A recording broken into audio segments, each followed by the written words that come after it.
ଝୁଅ କାଲି ରାତିରୁ ନାହିଁ।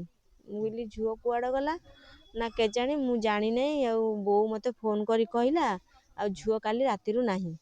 ମୁଁ ସେଇଠୁ ଡାଉଟ୍ରେ ପୁପୁକୁ ପଚାରିଲି।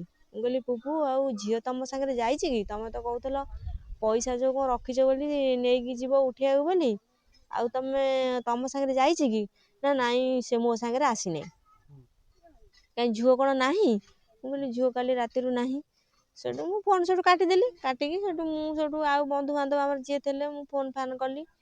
ମୁଁ ବି କିଛି କେଉଁଠୁ ପାଇଲିନି ସନ୍ଦେହ। ଫେର୍ ଥରେ ଡାଉଟ୍ ହେଲା, ଫେର୍ ଆଉ ଥରେ ଫୋନ୍ ଲଗେଇଲି। ମୁଁ କହିଲି ବାବା ମୋ ରାଣେ ପକେଇଲ, ଝୁଅ ତମ ସାଙ୍ଗେ ଯାଇନି? ନା ମାମା ତାର ନିର୍ବନ୍ଧ ସଇଲାଣି ମୁଁ କାହିଁ ତାକୁ ଆଣିବି କହିଲ, ଆଉ ତମେ ଥାନାରେ ଏଫଆଇଆର ଦିଅ।